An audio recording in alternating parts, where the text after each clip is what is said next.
Recording studio Adampur. Music director music by Arman Raj.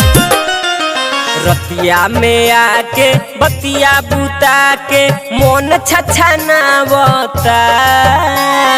रतिया में आके बतिया बुता के मोन छछनावता।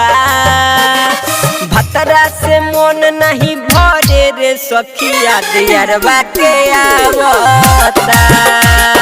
भतरा से मोन नहीं भरे रे सखिया दियरवा के आवता। रतिया में आके बतिया बुता के मोन छछनावता। रतिया में आके बतिया बुता के मोन छछनावता। आ भतरा से मोन नहीं भरे रे सखिया दियरवा के आवता। भतरा से मोन नहीं भरे रे सखिया दियरवा के आवता।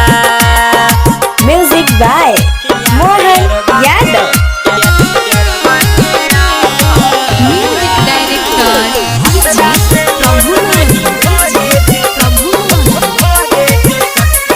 Super recording studio Adampur.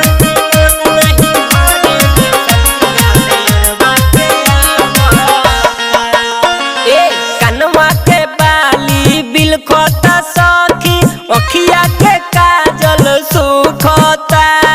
ना जाने नतिया कैसन बा मरद कबो ना दर्द बुझता। कबो ना दर्द बुझते हो। कनवा के बाली बिलखता सखी अखिया के काजल सुखता। ना जाने नतिया कैसन बा मरद कबो ना दर्द बुझता। केतनो देखाई हुस्न के फिगर ओकर मनवा न भावता।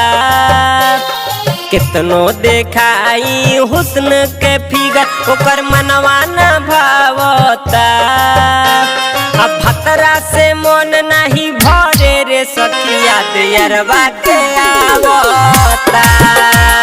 भतरा से मन नहीं भरे रे सखिया दियरवा के आवता। Music by Mohan Yadav.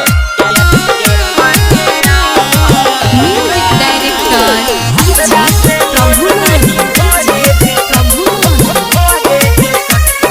Music by Arman राज।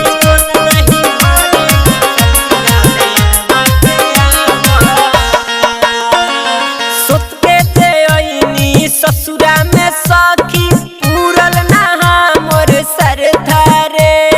सरधा में गर्दा तेले लगाई राइटर तबाही हमर मरदा रे।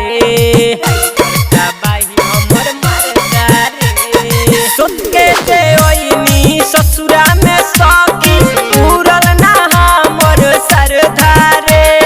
सरधा में गर्दा देले लगाई राइटर तबाही हमर मरदा रे।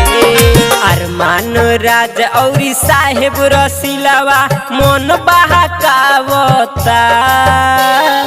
अरमान राज और साहेब रसीलावा मन बहकावता।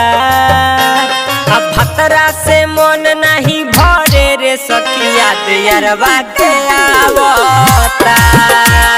भतरा से मन नहीं भरे रे सखिया दियरवा के आवता।